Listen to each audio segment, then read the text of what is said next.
Paz, Senhor, irmãos, tudo bem? Espero que sim. Hoje estaremos trazendo mais uma mensagem que vem do Senhor para os nossos corações. Eu gostaria que você estivesse bem atento até o final, inclusive esteja recebendo a bênção apostólica que eu lhe darei no final, pois toda a mensagem foi feita para que você receba do Senhor. Amém? Essa mensagem dessa noite tem como título Proclamando a Cristo a toda a criatura. E nós vamos ler lá em Marcos. Eu te convido a abrir sua Bíblia em Marcos, no capítulo 16, a partir do versículo 15 até o versículo 20, que diz assim: E disse-lhes: Ide por todo o mundo, pregai o evangelho a toda criatura. Quem crer e for batizado será salvo, mas quem não crer será condenado. E estes sinais seguirão os que crerem. Em meu nome expulsarão os demônios e falarão em novas línguas. Versículo 18. Pegarão nas serpentes, e se beberem alguma coisa mortífera, não lhes fará dano algum. E porão as mãos sobre os enfermos e os curarão. Ora, o Senhor, depois de lhe ter falado, foi recebido no céu e assentou-se à direita de Deus. Versículo 20 e último. E eles, tendo partido, pregaram por todas as partes, cooperando com eles o Senhor, e confirmando a palavra com os sinais que se seguiram. Amém. Irmãos, nesse pequeno texto sagrado, Jesus emite sua grande comissão. Para quem ouviu a mensagem hoje, pela manhã da Escola Bíblica Dominical, eu falei sobre a grande comissão. E eu afirmei que eu explicaria na palavra de agora o que é a grande comissão. Irmãos, a grande comissão na tradição cristã foi a última instrução dada por Jesus Cristo, aos seus discípulos para que eles espalhassem seus ensinamentos para todas as nações do mundo. Eu vou reler o versículo-chave da grande comissão, que é o versículo 16, que a gente acabou de ler de Marcos 16. E quem crer, ide por todo mundo, pregar o evangelho a toda criatura. Quem crer e for batizado será salvo, mas quem não crer será condenado. Ou quer dizer, existe uma ordem para todos nós, e a gente chama isso de grande comissão. É um ensinamento de Jesus do que tinha que ser feito com aqueles que ainda não ouviram o evangelho, não ouviram a palavra do Senhor e não têm noção da salvação. Então essa grande comissão se tornou a palavra-chave da teologia cristã. O que é? Dos ensinos e dos estudos cristãos sobre o trabalho missionário, o evangelismo e o batismo. E tudo isso para que a gente possa aplicar em nossas vidas, alcançando pessoas que ainda não ouviram falar de Jesus ou que ainda não aceitaram Jesus como seu único e suficiente Salvador de nossas vidas. Amém? Então, grande comissão é o quê? São as últimas instruções dadas por Jesus Cristo aos seus discípulos em relação à chamada do Evangelho. Amém? Espero que vocês tenham entendido, porque isso é uma responsabilidade de todos nós. Nesse texto que nós lemos, aprendemos 3 princípios poderosos sobre como o nosso dever, como deve ser o nosso dever em proclamar a Cristo a toda criatura. Então nós temos um compromisso. Algumas coisas não são... a gente tem o jeito de escolher, Mas quando existe a grande comissão, não foi um direito de escolha nos dado. Foi uma obrigação, uma responsabilidade. Jesus Cristo diz: ide e pregai o evangelho a toda criatura. Quer dizer, ide por todo mundo, pregar o evangelho a toda criatura. Então, ele não falou se você quiser, ou que faça um pastor, ou que seja um presbítero, ou que seja um evangelista. Ele disse para você: ide a todo mundo e pregai o evangelho para toda criatura. Amém? Então, eu separei 3 princípios poderosos. E o primeiro princípio, proclamar a Cristo a toda criatura, é a ordem do mestre. E quem é o mestre? O mestre se chama Jesus Cristo. É ele que resolve todas as coisas, é ele que define como deve ser feito, e ele definiu muito bem, por sinal. Jesus nos ordenou que fôssemos, como eu repeti várias vezes, por todo o mundo e pregássemos o evangelho, as boas novas, a toda criatura. Irmãos, uma coisa que tem que ser certa em nossas vidas: Jesus ordenou, portanto, devemos obedecer. Nós não estamos aqui para decidir se deve ou não deve fazer. Nós estamos aqui para obedecer. E Ele nos deu uma ordem. Tá? E essa ordem deve ser respeitada por causa do poder absoluto e da majestade de Jesus Cristo sobre as nossas vidas. Obediência é uma necessidade. Quando a gente obedece, nós acertamos. Tá? Por isso que é importante reconhecer a liderança espiritual, reconhecer a autoridade de Jesus Cristo, e aí a partir daí que a gente possa viver sem ter interferência do mundo dizendo se a gente deve ou não deve fazer. Nós devemos fazer aquilo que Jesus Cristo nos ordenar. Amém? A obediência é interessante, eu costumo muito falar isso de privilégio, né? Nós temos o privilégio de obedecer a Jesus Cristo. A obediência é um privilégio para todos os filhos e para todas as filhas de Deus. Privilégio, por quê? Porque só vai servir a Jesus Cristo e quem é dele. Então é um privilégio que nós temos. Amém? E o segundo princípio poderoso que eu separo para essa mensagem é: proclamar a Cristo a toda criatura é a base para as pessoas crerem e serem salvas. Jesus continuou na mensagem dele, né, que ele estava falando para os discípulos, e disse assim: quem crer e for batizado será salvo, mas quem não crer será condenado.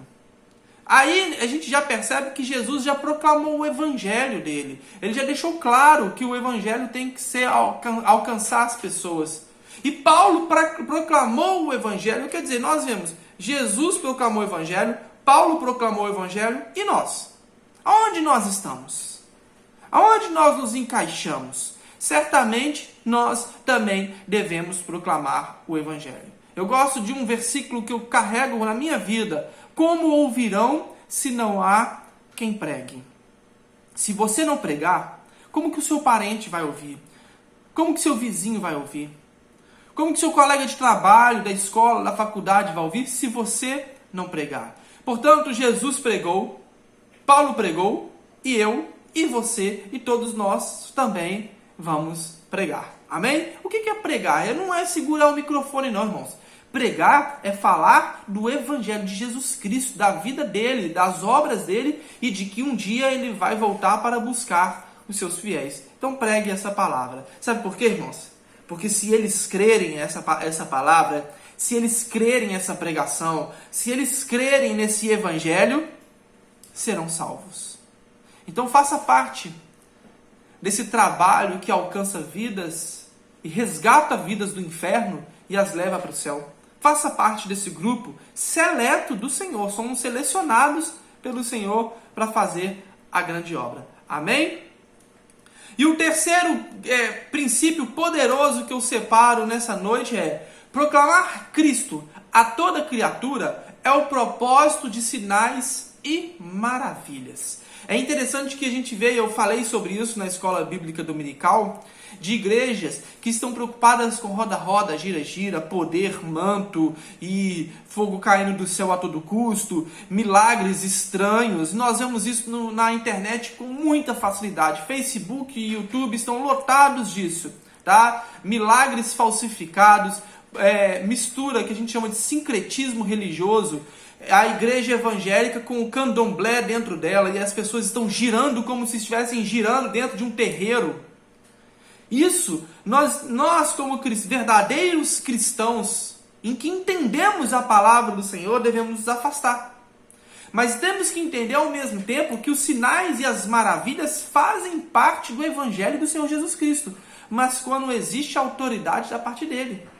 E aí a gente vê algo que é genuíno, puro, e não é essa pirataria espiritual que está sendo apresentada para nós. Tá? Jesus ainda prometeu, lá em Marcos, no capítulo 16, versículo 18, capítulo 16, versículo 17 e 18, que eu já li, eu vou reler, para que fique muito claro. Diz assim: e esses sinais acompanharão os que crerem.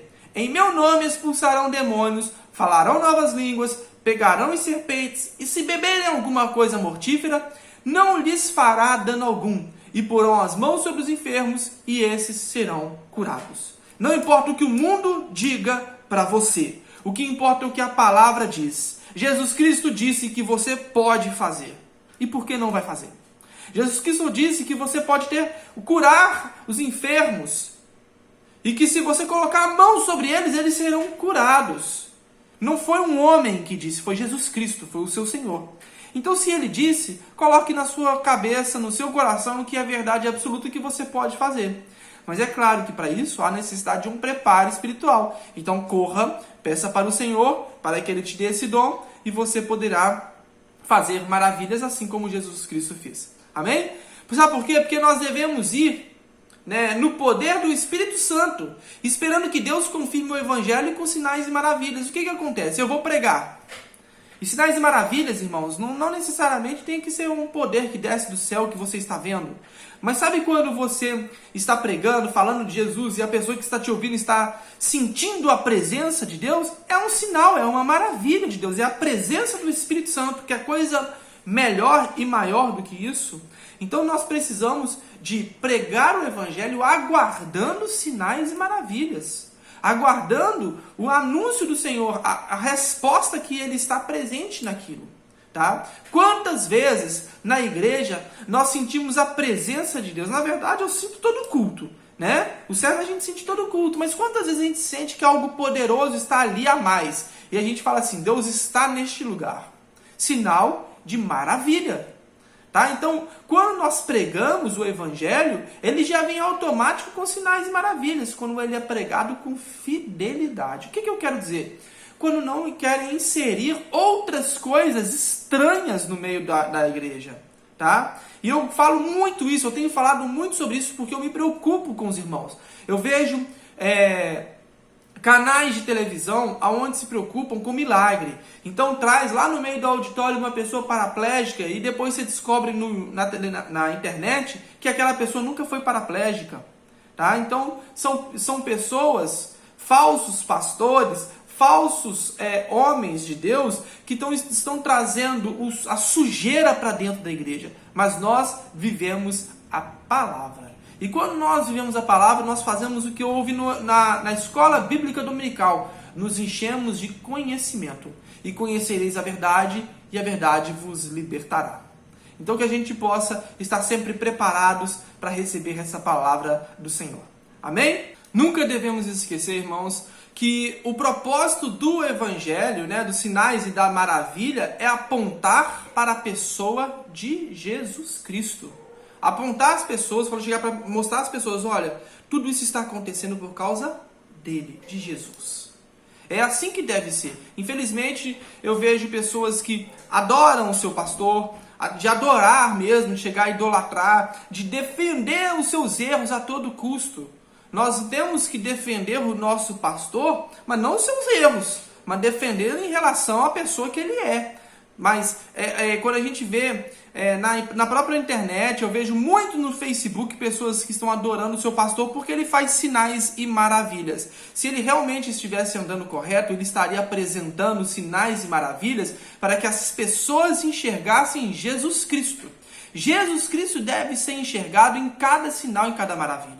Então, quando você faz alguma coisa, vou dar um exemplo, e é elogiado através de um ministério seu, seja coreografia, teatro, louvor, palavra, né? E alguém chegar e dizer assim, por exemplo, parabéns pela sua palavra, glória a Deus, porque tudo é dele.